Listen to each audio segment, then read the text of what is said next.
Continuamos, entonces. Tal como pueden ver, se ha incorporado a este living, llamémoslo, el doctor Jorge Erce, que es el director de la región sanitaria 3 y viejo compañero. Eh, la pregunta, a ver, no sé, va para los dos. Un poco solemos asociar, ya entrando más en la cuestión de los servicios de salud, en el tema redes, se suele asociar redes con, dentro de la cuestión organizativa de los servicios de salud, muy con el término referencia contra referencia, de alguna manera como tomándolo como el indicador de qué tal está funcionando la red de servicios, viendo si hay referencia contra referencia, etcétera, etcétera. Y entonces, más que una pregunta, es el pedido de una reflexión sobre una serie de conceptos, que sería cómo vinculamos redes con regionalización, que dado que además hay una dirección en la provincia, ¿no es cierto?, que es redes y regiones, y primarización de la atención de la salud, ¿correcto? O sea, un Ujú. poco la idea de ver cuál es el vínculo entre estos conceptos. Bien. Empieza el que quiera. A ver, yo creo que hay una cierta tensión. Incluso hay un autor que le llama, que se llama Paulo Mota, le llama tensiones creativas. Y las tensiones creativas, él dice, digamos, si son creativas no se apresura a resolverlas, digamos, porque de alguna manera la tensión también es una herramienta de la misma gestión, ¿no? Ujú. Yo creo ahí que digamos, siempre tenemos la aspiración en el campo de la salud de ordenar. Y uno de esos ordenamientos son los ordenamientos territoriales. Y además, lo que le ha dado a los servicios de salud la idea de la utilidad del concepto de redes es que casi hoy, literalmente hablando, no hay servicios autosuficientes, digamos, y la complejidad no puede estar siempre en la esquina de tu casa, digamos, ¿no? Entonces, pero el derecho sí.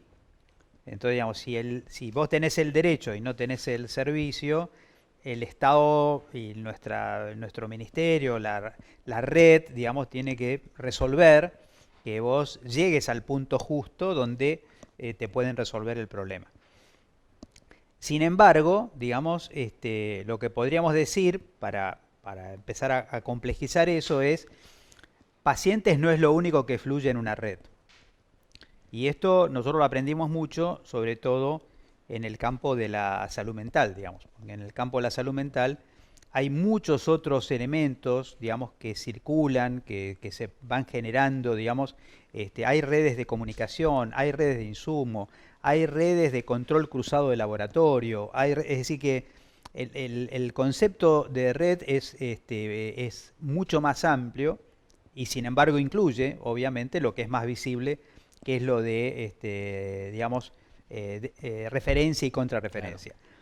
Así todo, eso creo yo, y casi lo agrego como pregunta para Jorge, digamos, esto está más en el mundo idealizado que en el mundo real, sobre todo porque es muy obvio que la referencia, digamos, en último caso, no es fácil, pero ocurre, la contrarreferencia ocurre muy poco, con lo cual indica que no se establece en la referencia y contrarreferencia una especie de diálogo de iguales, sino, digamos, cierta sensación.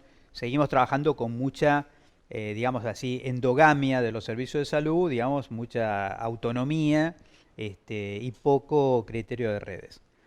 Yo sé que esta es una de las preguntas, quizá agrego la otra parte, que me parece que también nos interpela, que es el tema, digamos, hasta qué punto podemos organizar territorialmente los servicios de salud. Y a mí me parece que ahí tenemos del sentido común, cualquier dirección de hospitales te lo podría contar, cuando te dicen cuál es la diferencia entre área programática y área de influencia, ¿no? Entonces, el área programática, digamos, está técnicamente definida, digamos, podés hacer una rayita en el mapa y decir, es hasta acá, ¿no?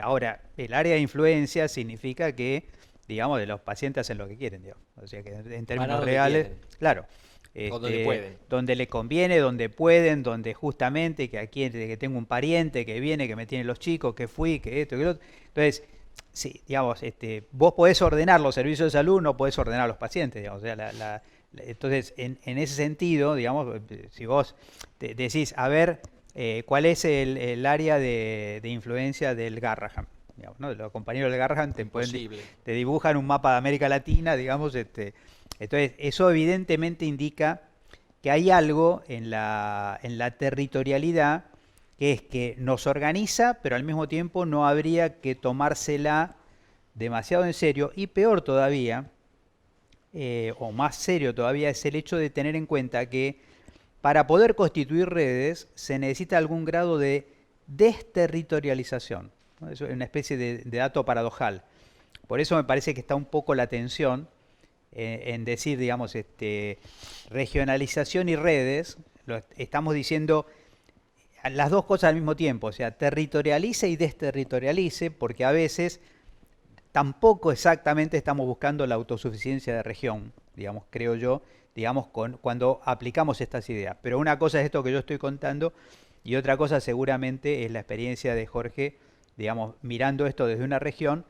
Pero además quería complementar, digamos, la alegría de contar hoy con Jorge aquí, porque Jorge viene de General Viamonte, viene de Los Toldos, uno de los, seguramente la localidad, la ciudad de la provincia de Buenos Aires con más presencia vigente, actual, digamos, de pueblos originarios en toda la provincia. Y entonces estos conceptos que veníamos hablando, digamos, de otredad, de interculturalidad, digamos, en Los Toldos tienen nombre y apellido, ¿verdad? Tal cual. Sí, sí, tal cual.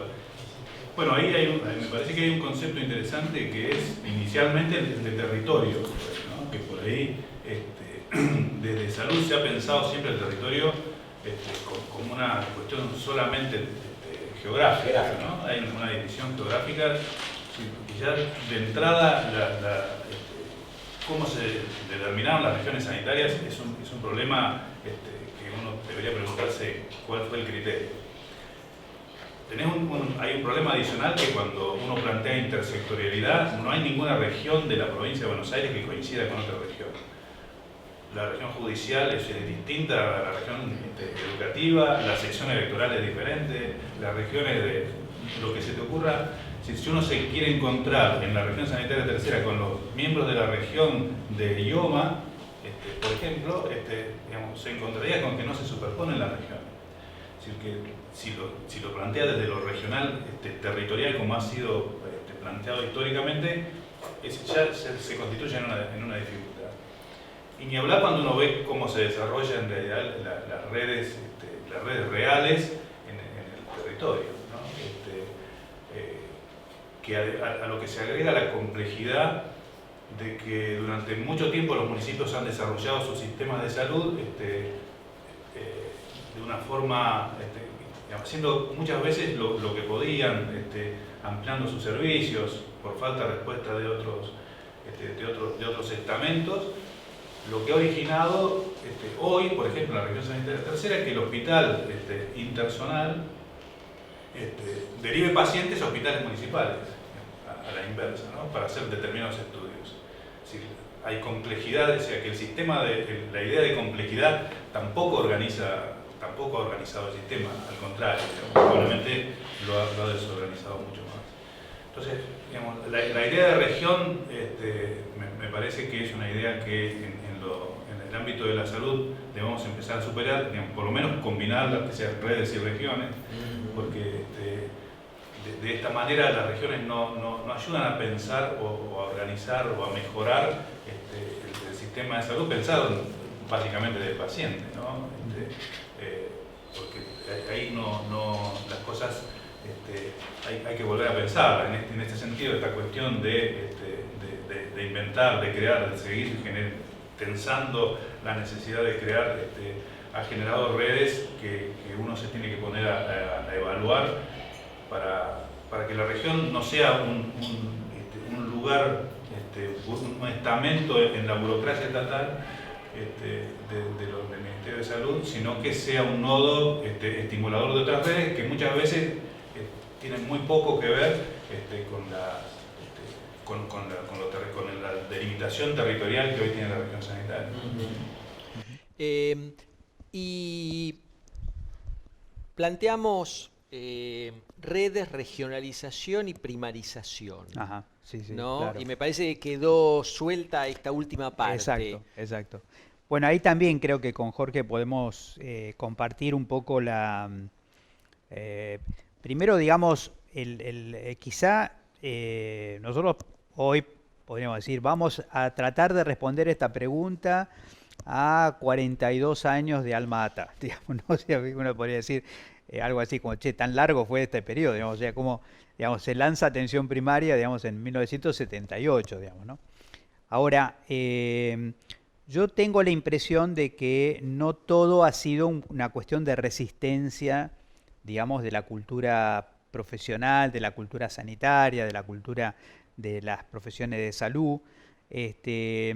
Creo que también, digamos, no hemos trabajado mucho lo que podría ser estudiar capacidades resolutivas. Claro. Entonces, esto que plantea Jorge es muy gráfico, digamos. Aquí justamente y coincidiendo exactamente con lo que planteaba Jorge, los compañeros de la región 11 generaron una especie de doble sistema de referencia y contrarreferencia, básicamente con el trabajo de Analía Bertolotto, y digamos, armaron como el sistema formal por un lado y después un sistema por WhatsApp por el otro. Sí.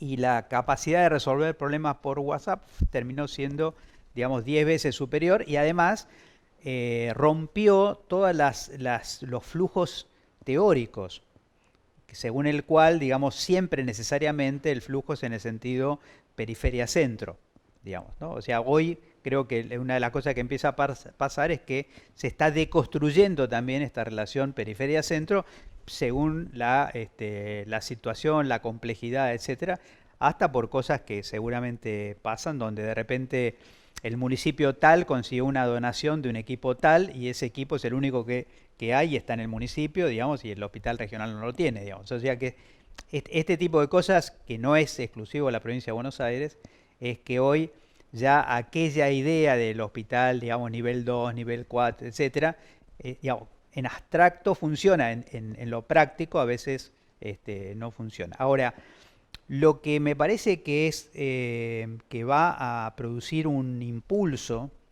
de esto que nosotros le llamamos primarización fundamentalmente porque si no sería muy fácil, es atención primaria sí o no. ¿Mm? En cambio, primarización nos da un sentido procesal. Claro. Ese sentido procesal significa, digamos, que hay un ciclo de largo aliento, ya lleva 42 años, digamos, de primarización de la atención. Tenemos pocos datos de esto, pero por ejemplo, hay una encuesta del Remediar que se hizo por ahí por el 2013, digamos, 2013-2014, que mostraba que aproximadamente un 15% de la fuerza laboral en salud del subsector público se estaba desempeñando en primer nivel de atención.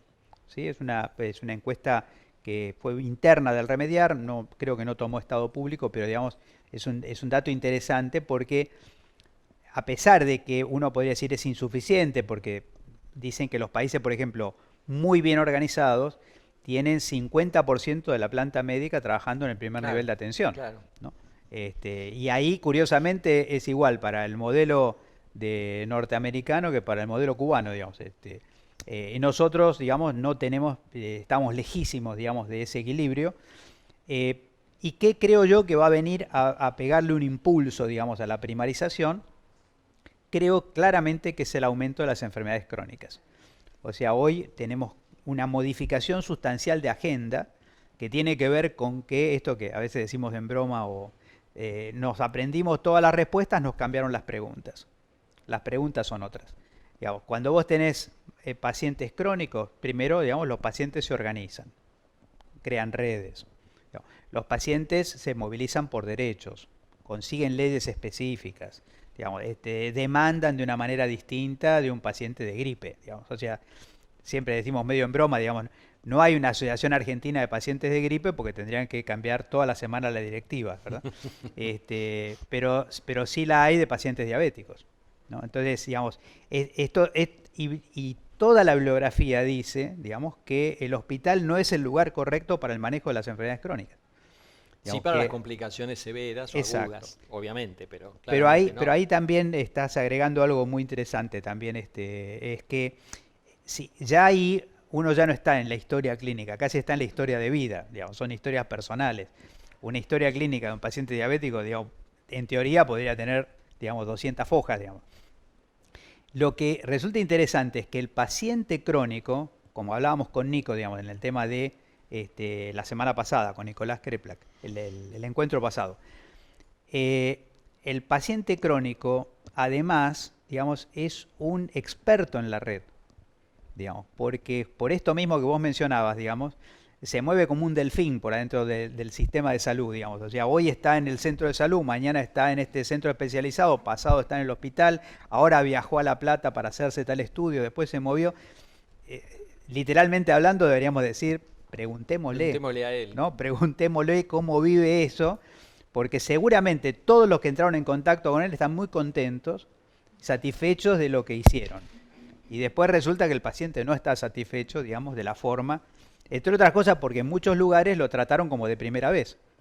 O sea, nadie tenía la información de nadie. Entonces, digamos, yo creo que lo que habitualmente llamamos digamos, el apego, digamos, la adherencia Herencia. a los tratamientos, digamos, tiene directamente que ver con esto. Y te comento algo que lo discutimos hace muy poco, no sé si coincide un poco con la experiencia también de Jorge, digamos. Hay un tema particularmente dramático, como ejemplo, digamos, que es resistencia antimicrobiana en general y en particular en tuberculosis, digamos. Un tratamiento de tuberculosis de resistencia antimicrobiana sale aproximadamente 200 veces más que un tratamiento habitual de tuberculosis. ¿Por qué hay resistencia antimicrobiana? Por abandono de tratamiento. Hoy tenemos jurisdicciones que siguen pensando que el tratamiento de la tuberculosis se tiene que hacer en hospitales, digamos. Y el principal motivo de fracaso es justamente, salvo que el paciente viva en las 10 cuadras alrededor del hospital, digamos, ¿no es cierto? Pero tenemos hoy hospitales de mucho prestigio que están atendiendo pacientes que viven a kilómetros de distancia, digamos, con 3 cambios de transporte público para poder llegar al hospital, digamos, imposible que se dé adherencia al tratamiento. Cuando el paciente se siente mejor, lo abandona. Cuando lo abandona, digamos, hace resistencia. Cuando hace resistencia, digamos, luego va a necesitar un retratamiento. Ese retratamiento sale 200 veces más que el tratamiento original y además pone en riesgo su propia vida, ¿no? O sea que yo creo que la primarización de la atención es un ciclo, es un proceso de ciclo muy largo, pero que se va a acelerar en este contexto concreto, no solo por enfermedades crónicas, también por salud mental, también por preparación para cambio climático, esta nueva agenda que surgió a 40 años de Alma Ata. Y para cerrar este bloque, y un poco pensando en una pregunta que ya hemos visto por ahí, esto seguramente se deberá acompañar de un claro aumento de la capacidad resolutiva del primer nivel de atención extrahospitalario. Seguramente, ¿no? Seguramente, pero bueno, lo que vemos también, lo que uno puede ver es que esta cuestión de la necesidad de complejizar los hospitales municipales ha debilitado en muchos casos el primer nivel de atención. Y coincide un poco esto de esta encuesta con el porcentaje que los municipios disponen para la atención primaria, ¿no? Del porcentaje que dedican a salud. Los municipios en general, los de nuestra región por lo menos, no disponen más del 15% de su presupuesto para el primer nivel de atención. Esto claramente requiere una revisión que tiene que ver con muchas cosas, con la discusión del financiamiento de la salud a nivel municipal. Hay una serie de cosas que tenemos que discutir porque, digamos, pronto va a ser una necesidad, ¿no? Y cuando empiece porque tampoco los hospitales municipales pueden dar respuesta a muchas de estas cuestiones, que claramente pueden manejarse muchísimo mejor en el nivel de atención. Bien, bueno. Existe, perdón, solo complementando, Norberto, un detalle. Sí vale la pena comentar o compartir que el ministro ha puesto a discusión, digamos, la ley de coparticipación, porque ha generado en los últimos 15 años una distorsión muy importante. Digamos, podríamos decir así, la provincia de Buenos Aires sería el único lugar del mundo donde algunos municipios deciden cerrar centros de salud. Digamos, es algo, digamos, sería un fenómeno, digamos, sí. Bueno, vamos a una pausa con un separador, donde ya van a ver el contenido del separador. Vamos a estar retomando algunas cuestiones que refirió especialmente Mario en el comienzo de este conversatorio.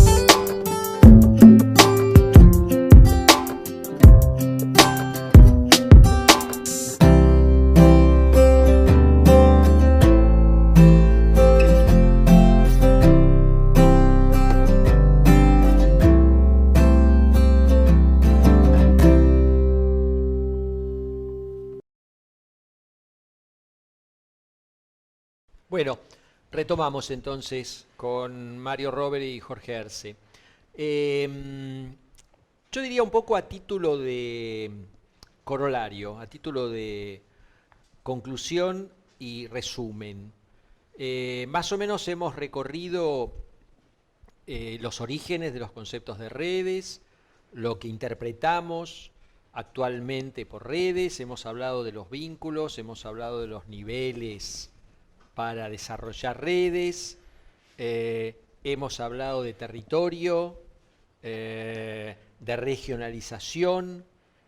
Un poco la pregunta vinculada con partes del texto también del libro, ¿no? Vuelvo a mostrarlo para los que llegaron un poco tarde.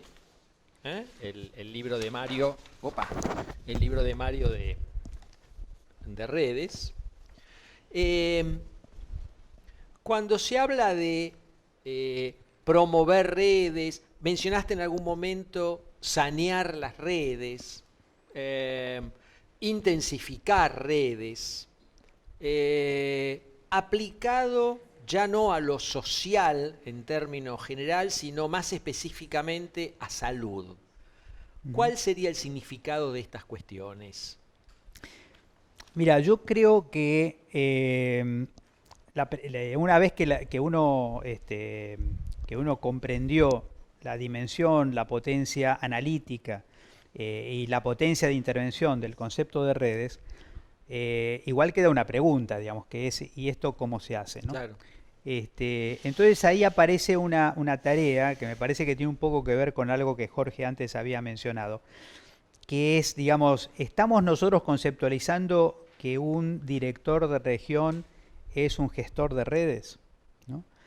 Y me hago esta pregunta y diría en qué sentido uno empezaría a sentir que es así, porque no es un problema de nombres, digamos, de cómo se llama o no, digamos, una unidad territorial, digamos, ¿no? Así todo, por ejemplo, en la reforma de la salud de la provincia de Santa Fe, las regiones empezaron a llamarse nodos, digamos, o sea, empezaron a generar la idea de que eran nodos dinamizadores de la circulación, ¿no? como agilizadores del proceso de integración de los servicios de salud en un territorio. Yo tengo la impresión, digamos, de que cuando uno percibe, digamos, que el mundo de los vínculos es un valor, quizá hay una palabra bueno, es controversial, digamos, pero que explica mejor esta idea de valor, que es la idea de capital social.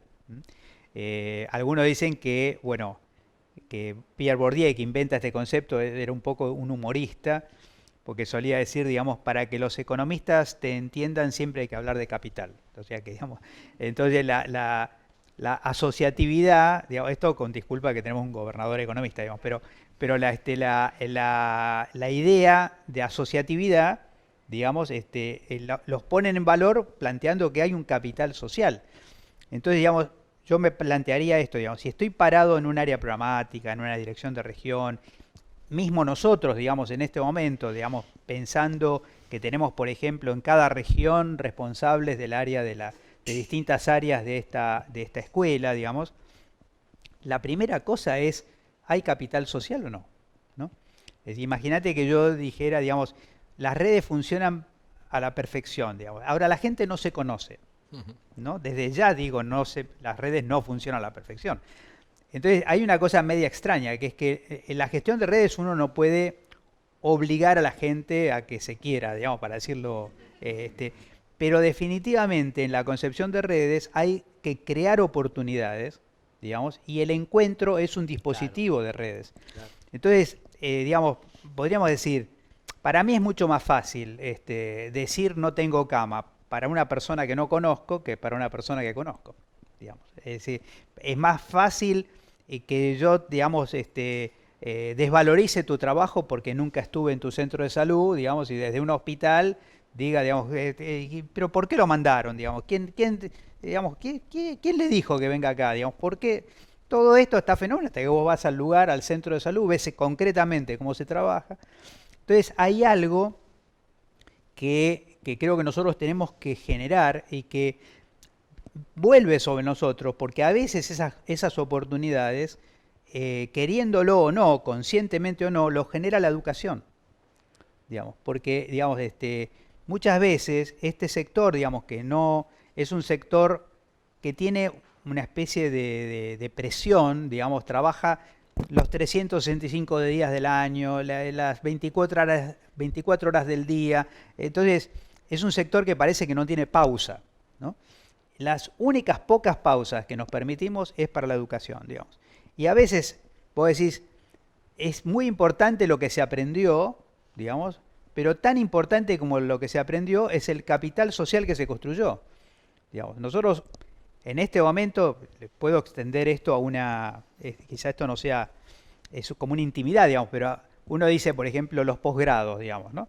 Bueno, los posgrados son lugares donde uno aprende y también son bolsas de trabajo. Claro.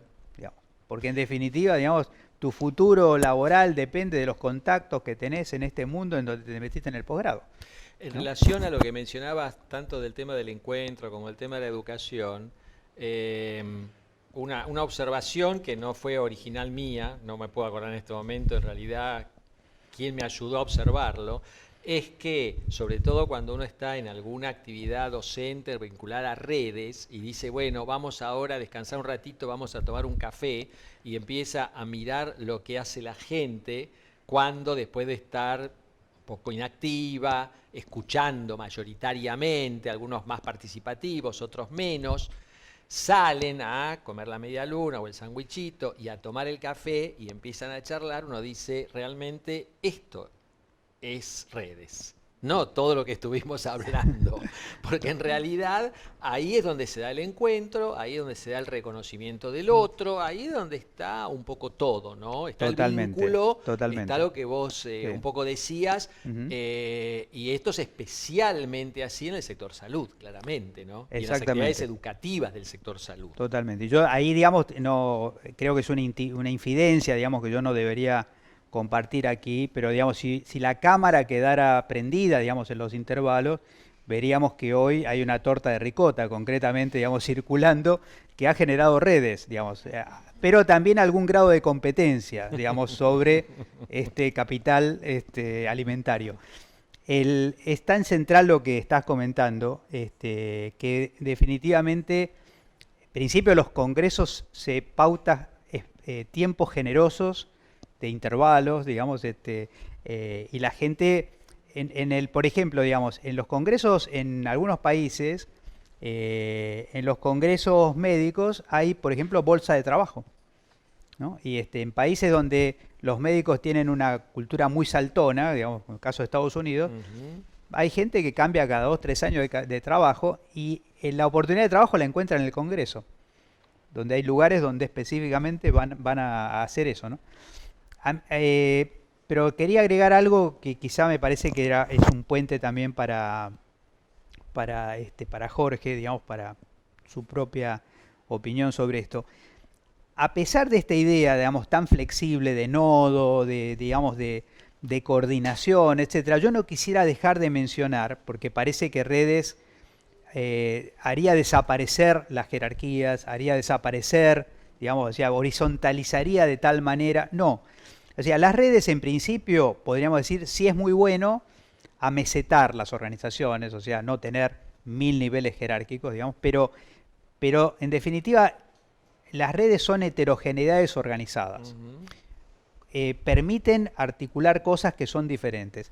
Dentro de la heterogeneidad está que hay personas con diferente poder, digamos, con diferente poder decisorio. Y ese poder puede ponerse en juego en determinado momento porque cuando incluiste en la pregunta, digamos, la idea de sanear redes, digamos, un gestor de redes, director de región, un director de hospital, digamos, a veces le toca mediar.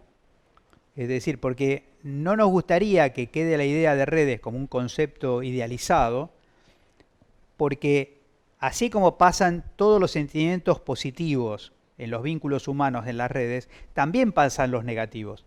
Esto quiere decir, también hay competencia en las redes, también hay envidia en las redes, digamos, también hay conflicto en las redes, y entonces sanear redes significa que en algún momento, digamos, a uno le toca esa función, digamos, de conectar o reconectar. Y no sé si esto le parece pertinente casi como para abrirle la pregunta o compartirla con Jorge. Hay algo que quizás es paradojal en redes. Hacer redes es más importante que la red. Claro. Entonces, a veces cuando uno tiene poco tiempo para explicarlo, termina diciendo, mire, la araña es más importante que la telaraña, ¿no? Porque uno puede limpiar la telaraña 70 veces. Ahora, si persiste la araña, la va a volver a tejer. Entonces, aprender a trabajar en redes es más importante que el objeto red, producto, que a veces nos parece, hay una red de servicios. Mirá, no hay, está siendo, digamos, mañana te descuidaste, se afloja, digamos, tenés que estar todo el tiempo como la araña, digamos, De alguna tejiendo. manera, cuando está totalmente estructurada, dejó de ser una red. Exactamente. Y fíjate que en inglés, por ejemplo, no vas a encontrar net, Claro. sino que vas a encontrar networking, ¿no? Es una especie de trabajando en redes. Este es el objeto un poco que nos reúne. No sé cómo esto se ve desde la tarea de porque quizás estamos deconstruyendo la tarea también de un director regional, ¿verdad?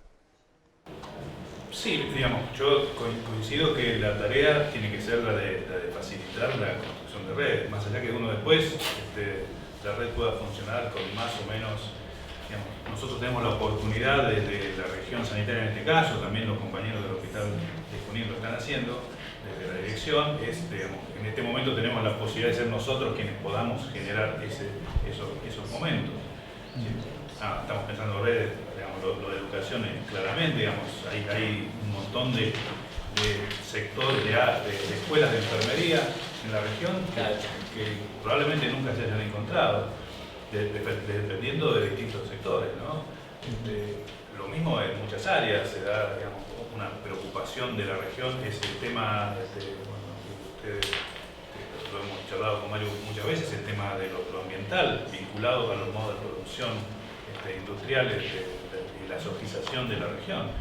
Digamos, tenemos la oportunidad de salud ahora de convocar a muchos actores que están trabajando desde hace mucho, que por ahí están desvinculados, ¿no? Incluso con la posibilidad de hacerlo desde el Estado, que por ahí en muchos casos esto resulta novedoso, ¿no? Porque muchas de estas organizaciones han trabajado siempre desde lo social y nunca han tenido contacto con el Estado y, digamos, hoy claramente, por ejemplo, el Ministerio de Salud está claramente preocupado por este tema. Digamos.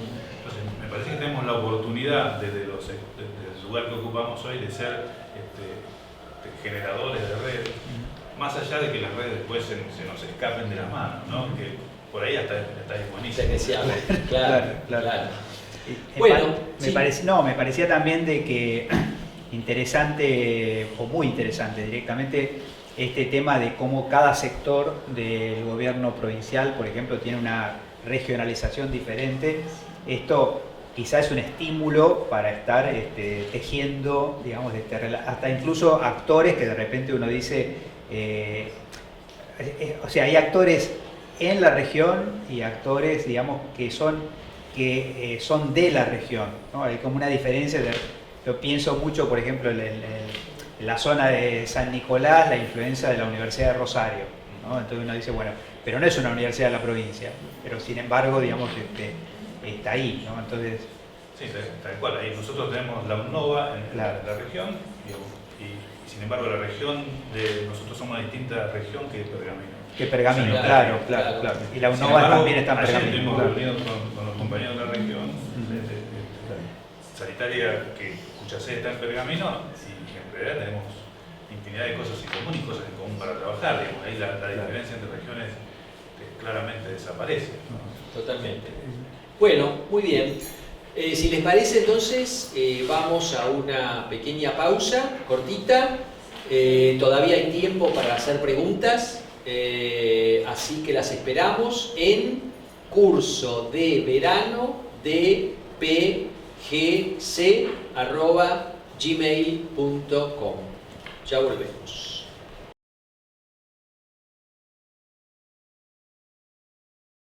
Bueno, vamos a hacer estos últimos saludos a los compañeros que nos están acompañando. Hospital Rossi de La Plata, creo que ya lo habíamos mencionado. El CPA Berizo, Hospital Jorge de Bursaco, APS de Luján, Hospital Evita de Berazategui, el Hospital Ludovica de La Plata, el Teta Manti de Mar del Plata, el Hospital Argentina Diego de Azul y el Hospital del Niño de La Plata. A todos ellos les agradecemos, les mandamos nuestro saludo. Y bueno, tenemos una cantidad importante de preguntas, así que les vamos a pedir que no se extiendan más de lo indispensable. Bueno, hay una primera pregunta que llegó de la Unidad Sanitaria Vías Respiratorias de Morón. Unidad Sanitaria de Vías Respiratorias de Morón. Lo leo textualmente. Dice, dada la importancia de la kinesiología en la prevención y la atención de ciertos padecimientos, ¿cuál es su visión de la inclusión profesional de la kinesiología en la atención primaria, existiendo en la provincia universidades públicas como la de La Matanza o la de Hurlingham, donde la orientación es puramente comunitaria?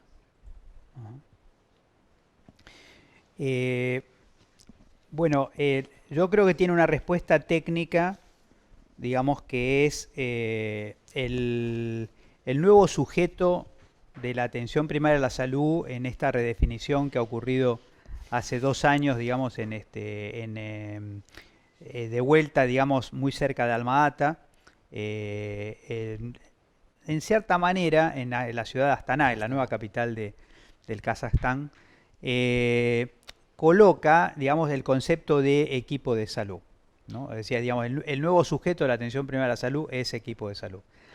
Ahora, como los compañeros señalan muy bien, digamos, primero, definitivamente, de hecho, aprovecho para saludar, digamos, a los compañeros de la carrera de kinesiología de la Universidad de La Matanza, y sé perfectamente, digamos, el espectro, digamos, que ha desarrollado esta universidad en el campo de la kinesiología. Recuerdo muy afectuosamente a la creadora de la carrera, que fue la licenciada Giorgetti, digamos, que además fue digamos, de haber sido jefa de servicio del Gutiérrez, fue organizadora del servicio de kinesiología del Hospital Garrahan, digamos, y desde ese expertise de altísima complejidad, digamos, puso mucho énfasis en la atención primaria de la salud. Sé que hay provincias, es comentario de ella, digamos, específicamente la provincia de Corrientes, que tienen una presencia muy significativa de kinesiólogos en los centros de salud.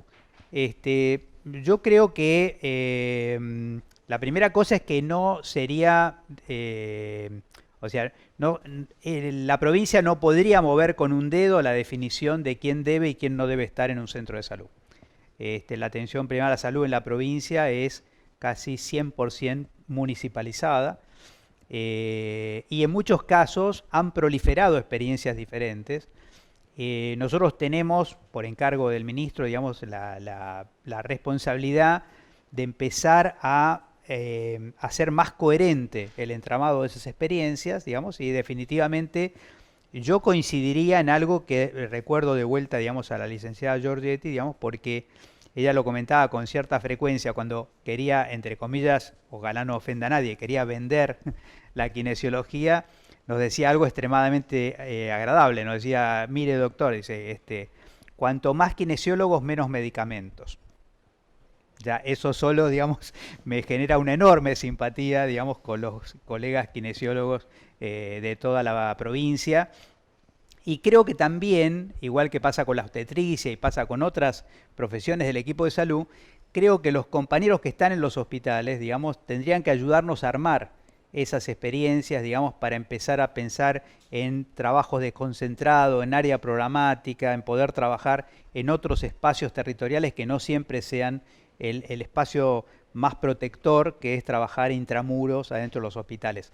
Definitivamente me sumaría a la idea del kinesiólogo en los centros de salud. Bien, hay un comentario, pero creo que es un comentario que trae también alguna pregunta, aunque no tenga los signos de interrogación, de la región sanitaria 6. Dice, si hay un ejemplo, haciendo un poco, retomando lo que decías antes, Mario, cuando hablabas de, por ejemplo, las asociaciones de pacientes diabéticos o empezando por los pacientes HIV, si hay un ejemplo de pacientes crónicos empoderados en la provincia, son los trasplantados y en lista de espera del Cucaiba. Esto fue posible, dice, no solo por la voluntad de los interesados, sino también por el impulso que le dieron las autoridades de Cucaiba en los 90 y 2000. Puedo hacer un comentario, un comentario sobre el comentario. Sobre el comentario. Cuando estábamos con el actual equipo de la provincia, estábamos en Nación, tuve una experiencia, disculpen si es un pequeño pie de página, pero para mí es muy querido la experiencia. Me tocó inaugurar las Olimpiadas Mundiales de Trasplantados, ¿no? En la ciudad de Mar del Plata. Un gigantesco estadio de básquet, digamos. Bueno, el primer impacto es ver las delegaciones de todos los países y uno de repente la primera cosa que piensa es, estas personas no estarían ahí si no hubiera trasplantes, digamos, ¿no?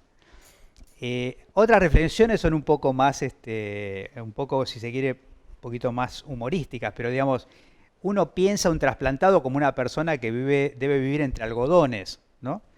Y de repente empezaba a ver, digamos, lucha libre entre trasplantados, ¿no? Básquet entre trasplantados, ¿no? Uno tenía la sensación de decir, no le peguen el riñón que no es de él, digamos. Una cosa de, digamos, es verdaderamente algo emocionante.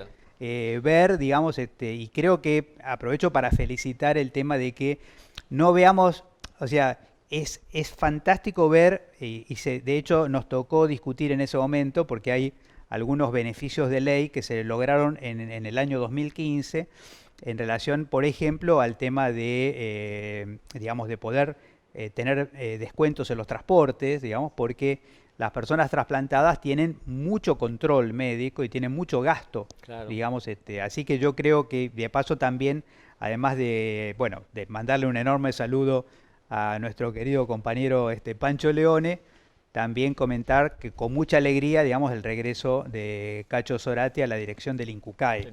Así que creo que yo les puedo decir que en el sistema de salud a nivel mundial se reconoce la Organización de Trasplantología de la República Argentina. Siguiente pregunta, y es un poco un desafío para las regiones también, del APS de la Madrid. ¿Tienen pensado formalizar algún sistema de red? Formalizar sistema de red. Hay varios términos acá, ¿no? Para que estemos en comunicación los lugares chicos, con hospitales municipales, con las políticas de salud provinciales. En algunos lugares la comunicación es deficiente o verticalista, lo que da sensación de fragmentación o aislamiento. Puede ser más que sensación, ¿no es cierto?, de fragmentación o aislamiento. Me parece que podría ser una Jorge. pregunta para Jorge, ¿no? No, yo no tengo dudas de eso. Nosotros tenemos dificultades con la comunicación muchas veces porque claramente este nivel de fragmentación que tenemos, que el primer nivel depende de las municipalidades, ya genera una brecha entre la región sanitaria y los centros de salud. Entonces, digamos, estamos en nuestro caso estamos pensando cómo hacer para llegar directamente al centro de salud, ¿no? Muchas veces, sabiendo que dependen de los municipios, ¿no? La información se envía a la Secretaría, en general lo que sucede es se envía a las Secretarías de Salud de los municipios y desde ahí se deben generar la comunicación a los centros de salud. Creo que hay que trabajar este tema porque eso es una realidad, digamos, no tenemos duda de que eso está sucediendo y claramente es una preocupación, ¿no? Yo agregaría quizá a esto que planteaba Jorge, que a veces lo que la formalidad, hablando de formalidad, informalidad, digamos, la formalidad generalmente tiene que ver con, por ejemplo, evidentemente tiene que haber formalidad en la circulación de la información epidemiológica, porque si no sería un desorden, digamos, que conspiraría contra el resultado. Pero creo que entre las áreas que tenemos más permisos, y que no es un tema solamente de nivel provincial, sino también de nivel regional, es el hecho de que nosotros estamos habilitados para intervenciones educativas, ¿no? Entonces, digamos, nosotros queremos, y estamos aprovechando la presencia de Jorge acá, pero también de todos los compañeros y compañeras directoras de región, para trabajar más estrechamente con los responsables del área educativa de las regiones, digamos, para que no queden como si fueran delegados de aquí, digamos, y no también, digamos, parte del equipo de la región. Y a veces, yo les quiero ser totalmente honesto en este punto. Este curso, digamos, como otros cursos que vamos a estar haciendo, en principio está explorando conectividad, porque nosotros no sabemos, digamos, si un foco de dengue más importante, digamos, el dengue no va a elegir dónde nosotros queremos que ocurra, ¿no? Así que ese lugar aislado, pequeño, puede ser justo ese lugar. Y nosotros a través de la capacitación y a través de los que estamos desarrollando en la escuela, estamos poniendo esta infraestructura al servicio de todo el ministerio, ¿no? Porque es clave que tanto el ministerio como las regiones, digamos, multipliquemos las formas de conectividad que pueden ser desde telesalud hasta un WhatsApp, digamos, pueden generar mecanismos y la docencia puede explorar, digamos, reabrir nuevos canales, ¿no? Me parece. Sí, ahí me parece que en este sentido, y bueno, hablando de las cuestiones de las urgencias de estas enfermedades ahora, un recurso, digamos, que ha recuperado la provincia es el boletín epidemiológico que Elio García hace unos días estuvo haciendo propaganda acá. Claro. Me parece que es un recurso que uno puede acceder directamente donde esté, ¿no? Y que está disponible y que es de mucha utilidad en todos los niveles. Bien, acá hay una pregunta que no tiene remitente, así que no sé cuál es el origen, pero dice justamente en función de algo que vos comentabas recién, Mario, si podrías aclarar cuál es la diferencia, o si hay diferencia, entre redes formales e informales. Yo tengo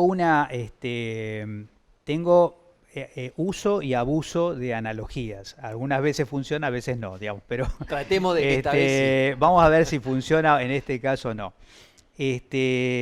¿Cómo diríamos? Digamos, sería casi lo mismo de preguntar, digamos, si pareja o matrimonio, ¿no? Es decir que evidentemente, no quiero complicar acá la vida de nadie, digamos, pero quiero decir, digamos, cuando uno formaliza, digamos, en realidad es un estadio de la relación. Digamos, las redes no empiezan nunca por la formalización. Digamos, a veces, muchas veces nos pasa, yo veniendo del mundo universitario, uno diría la cantidad de convenios y ceremonias de convenio que ha visto firmar, de convenios que luego no generaron nada, digamos, ¿no? Y a veces relaciones, digamos, donde hay mucho deseo de conectarse, comienzan redes, digamos, y en algún momento alguien dice, y además, ¿por qué no hacemos un convenio? ¿Por qué no formalizamos? Entonces, a mí me parece que las redes informales son precursoras, Claro. digamos. Sí es cierto que hay momentos en que la red se debe formalizar porque, digamos, porque mejora, incluso, o porque va a tener un soporte, o porque hace falta una persona jurídica, o porque hace falta un recurso, que entonces viene la pregunta digamos, quién es el propietario de ese recurso, pero, digamos, definitivamente creo que la historia de las redes casi siempre muestra que, digamos, comienzan como redes informales y en algún momento, en el punto de maduración, digamos, debe formalizar. Me meto con una pregunta Con el matrimonio personal. No, con el matrimonio no. No. Hay algunos autores que hablan del papel salutogénico de las redes o de redes salutogénicas. Uh-huh. Digamos, ¿sería correcto plantear que en líneas generales las redes que producen salud son informales? Mira, no nos ha dado el tiempo para mencionar algo, pero sí mencionamos antes que toda la paleta de los sentimientos humanos circulan por las redes. Eso incluye la posibilidad de algo que no hemos entrado en detalle, pero que tiene que ver también con el diagnóstico, la terapéutica y la clínica, digamos, de qué manera las redes se meten ahí. Aparece mucho más claro en el campo de la salud mental, digamos. O sea, puede existir redes que de alguna manera complejizan la situación, o sea, redes que son la etiología del problema, digamos, ¿no? Es decir, podríamos decir así, digamos, no puede salir de una red de trata. Claro. Fíjate, ¿no? qué palabras estamos usando. Digamos, la asociatividad de este grupo adolescente, digamos, tira para abajo en relación a cuidarse, digamos, por cualquier exceso con bebidas alcohólicas o cualquier consumo. Y lo que algunos autores del campo de la psiquiatría, digamos, como el caso de Lusky, o el caso de Moni El-Kaim, digamos, han logrado es hacer el efecto inverso, que es decir, si la red te enferma, la red también te puede sanar. Y, digamos, por eso vuelvo ahora a este momento de tu pregunta, porque ellos han desarrollado incluso estrategias de terapia en red, donde, digamos, se estructura una especie de pacto con la red, porque si en una red de amigos, que verdaderamente sean amigos, ¿no? Hay conciencia de que uno de los miembros de esa red, uno de los compañeros, digamos, no puede controlar el consumo de alcohol, digamos, de alguna manera se rompen las complicidades, digamos, o se lo protege de una determinada manera, o se impide que maneje, o digamos, de alguna forma, digamos, el grupo también se hace cargo de esa situación. Y se han logrado resultados increíblemente más favorables que con las terapias individuales. Claro. Así que verdaderamente la concepción de redes se puede meter en el corazón de la clínica, muy especialmente en este tipo de problemática, abuso de sustancias, situaciones de violencias familiares, violencias sociales, etcétera, ¿no? Incluyendo el rol de lo que algunos, digamos, un poco plantean como redes familiares dentro de un espectro de distintos niveles de redes, en el papel de las enfermedades crónicas, ¿correcto? En Totalmente. el papel de la adherencia al abordaje de las enfermedades crónicas, etcétera, ¿no? Diría algo más, pero sé que no debo extenderme en una sola pregunta, pero digamos, hasta creo que hay algo de esto en el tema de cómo enfrentamos la violencia. Creo que todos los compañeros que coincidiríamos en que el problema de la violencia en los hospitales es un problema, digamos, pero siempre adjudicamos esa violencia en los hospitales a que la gente está muy violenta, claro, ¿no? a mí me parece que hay dos cosas. Una que se planteó ya cuando hablamos con Nicolás en la clase anterior, digamos que a veces la violencia es una contraviolencia y el sistema de salud hace violencia sin darse cuenta que hace violencia digamos, llego a la guardia desesperado y nadie me atiende, o hay 20 personas ahí esperando y todos dicen no sé cómo, bueno, en fin. Pero hay otra cosa que yo vi en la organización de los servicios de salud, que tiene que ver además con la capacidad de que los hospitales generales sean capaces de contener crisis, particularmente, digamos, si no hay capacidad de contención en crisis, no podemos ni creer que alguna vez los hospitales generales se van a hacer cargo de los problemas de salud mental, ¿no? Entonces, ¿qué es lo que nosotros percibimos? Y muchas veces dejamos a la gente sola. Es decir, digamos, la idea que, digamos, hay una situación, una persona muy violenta y la gente se va, Claro. no se suma, se aleja, ¿no? O sea, como una especie de cultura conflictofóbica, digamos. Entonces, la red tiene que ayudar a contener, digamos, porque de repente, digamos, el violento frente a una persona, casi nunca analizamos además que la violencia sobre los médicos últimamente es sobre las médicas, porque demográficamente termina siendo violencia de género, es que cuando llega el momento concreto y la descripción del caso, digamos, esa persona que fue violentada, digamos, del equipo de salud estaba sola.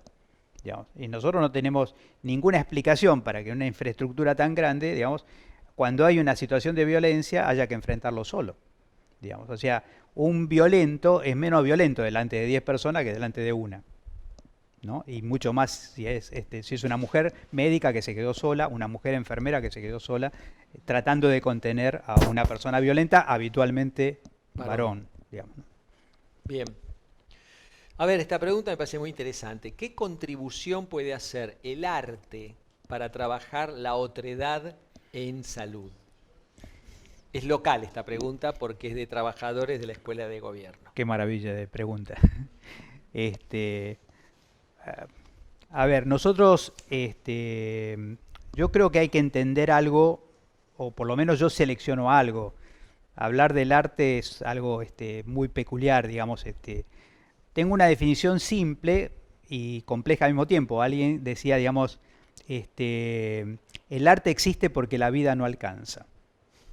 Digamos, ¿no? La definición muy compleja, digamos, que es que nosotros estamos de alguna manera construyendo algo y que creo que tiene mucho que ver con qué es lo que logra casi todas las expresiones artísticas, digamos. Logran llegar a un nivel de nuestro, digamos, que no es solamente la dimensión intelectual, ¿no? O sea, nosotros podemos ahora leer un texto, ponernos, digamos, y analizar lógicamente y demás. El arte siempre va a movilizar otra cosa. Y esa otra cosa, digamos, tiene que ver con algo que creo que mencionamos en alguno de los eventos, que es el sistema de salud tiene que llegar a todos y todas las bonaerenses, digamos, pero no solamente a su intelección, digamos, no solamente sino también, decíamos un poquito, al corazón, digamos, de los bonaerenses y las bonaerenses. Eso solo lo logra el arte, digamos. Es de ese tamaño la pregunta de qué importancia tendría el arte en esa tarea. Bien. Sí, ahí interesante lo de esta cuestión que siempre se nos dijo, ¿no? Que era, por ejemplo, para la medicina, ¿no? Que era ciencia y arte. Pero qué bueno. Pues, el problema ha sido que nosotros, muchas veces los trabajadores de la salud, nos hemos sentido las dos cosas, ¿no? Qué bueno que es incorporar a los artistas en esto de armar redes, ¿no? Que me parece que ese es el sentido, ¿no?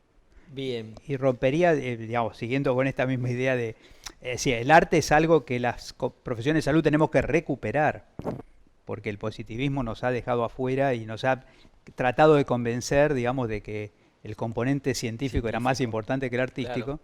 Pero también me parece que a pesar de la especificidad de lo que se llama arteterapia, digamos así, esta reflexión es sobre el arte. No específicamente, digamos, sino que creo que rompe los límites de qué es arteterapia y qué es arte, ¿no? Bien. Basándonos en la actual fragmentación que tiene el sistema de salud, ¿qué se puede hacer para incorporar la cualificación de la APS como base organizadora de las redes de atención? Es otra pregunta local. Uh-huh. Yo no diría solo que esta contestación es algo que especulativa, sino creo que es algo que estamos haciendo y que vamos a profundizar en la escuela de gobierno, digamos.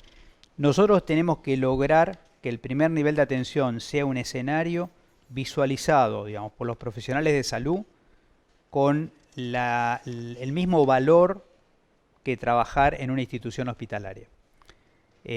Cuando después vamos a ver qué es lo que pasa en ese lugar, descubrimos que no hay adecuado estudio de la relación entre equipamiento, capacidad resolutiva y problemas de salud de la población. Y además hay dos elementos, digamos, que generalmente se quedan por fuera, digamos, en el primer nivel de atención, que es investigación y docencia. Cuando en algún momento hablábamos, digamos, del hospital moderno, decíamos que una de las funciones del hospital moderno es moderno porque hace investigación y docencia. Bueno, podríamos decirlo de una forma metafórica, digamos. Si uno imagina que decir hospital universitario es algo prestigioso, digamos, bueno, también hay que hablar de centro de salud universitario, también hay que hablar de programas de salud universitarios, hay que hablar, digamos, de experiencias de alta calidad que tengan también su componente de investigación y docencia en el primer nivel de atención. Creo que eso va a terminar digamos, de revertir la idea, digamos, de estoy en tránsito trabajando en un centro de salud hasta que consiga algo mejor, ¿no? Creo que, y la Argentina, a pesar de todo, creo que sobre todo por el movimiento de médicos generalistas, digamos, claro, tiene un grupo importante de profesionales de salud que están en el primer nivel de atención y quieren estar ahí. Que creo que ese es el objetivo que todos nos estamos planteando. Que no cayeron en el primer nivel de atención. Exactamente. Usando otra analogía. Exacto, exacto. Bueno, a ver, esta tiene su complejidad, pero realmente me parece un placer que haya gente en la audiencia que haga este tipo de preguntas. A ver si coinciden. Así como podemos pensar que hay lazos sociales que rescatan y otros que ahorcan, también las redes pueden no ser en sí buenas, sino que pueden haber redes que soportan y otras que hunden. ¿Las redes se definen por su lógica o esas mismas redes podrían trocar lógicas? De Atención Primaria de Luján. Como ya nos están marcando tiempo, voy a ser breve, pero la pregunta es para un curso. Sí. Digamos. Definitivamente creo que uno puede cambiar el sentido direccional de una red. Es decir, que no es imprescindible decir que entonces debe ser otra red. Digamos, ¿no? Pero sí, concretamente es así, como la pregunta indica. Le digo más, digamos, hay autores que hablan específicamente de que la red puede ser un aparato de captura, digamos, ¿Y cuándo es un aparato de captura? Cuando la persona que está en una red ha perdido capacidad de decisión. Es decir, cuando una persona siente, digamos, que ha perdido su autonomía decisoria, digamos, seguramente está en una red de captura, digamos. Y eso, en ese sentido, tenemos un buen indicador, digamos, de una red que puede operar, digamos, negativamente. Así. Pero claramente, digamos, hay redes que pueden redefinirse porque esto podría ocurrir sin intención, digamos, y en ese caso podría visualizarse, explicitarse y girar de otra forma. Bien. Siguiente pregunta. Dice, ¿podemos pensar que las áreas de gestión suponen una tensión entre las estructuras formales y el movimiento en red? ¿Cómo se juega esa tensión? Tenemos 2 minutos. Es simple, digamos, la respuesta telegráfica, ahora diríamos en Twitter, mire, si la atención es creativa, no se apresure a resolverla. Digamos. Como dice Mota. Exacto. Bien. Bueno, y la última, para los últimos minutitos. La construcción de redes entre el primer nivel de atención y los hospitales más complejos corresponde a los trabajadores o a las gestiones. Lo que podría decir también en términos telegráficos, depende del modelo de gestión que estemos hablando. si uno cree que el gestor es el director, digamos, estamos hablando de un modelo de gestión. Hay otros modelos de gestión que involucran a todos los trabajadores y gestión es también todo lo que sabemos de gestión, todos los trabajadores que hacemos funcionar el sistema. Entonces, digamos, en ese sentido, digamos, muy claramente cuando se habla de gestión de calidad, digamos, se arman grupos de calidad, círculos de calidad, etcétera, donde puede participar, digamos, un jefe de departamento y una persona que trabaja en recepción y una persona que es telefonista, digamos, porque el proceso de trabajo los unió. En ese caso, todos están mejorando un proceso de gestión, ¿no? Entonces, digamos, creo que según el modelo de gestión que usemos, hay modelos de gestión que involucra al 100% de los trabajadores. Bien, bueno, me quedé con alguna cuestión para comentar o para preguntar, pero me marcan que se cumplió el tiempo. Bueno, muchas gracias, particularmente a Jorge, le agradecemos la visita.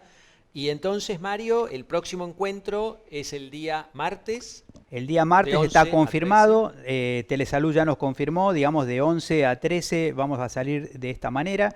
Vamos a contar con la presencia de Adrián Galloso, de Diego Torino, del área de regiones y redes, y de Juan Serriera, del área de Dirección Provincial de Hospitales. Y la idea es discutir ahí fundamentalmente juntos, pero anticipando también el trabajo de todos ustedes, la idea de cómo las políticas públicas se van traduciendo y se transforman en realidades para la población, que en definitiva es el fundamento de para qué hay políticas públicas. Muy bien, bueno, muchas gracias. Listo.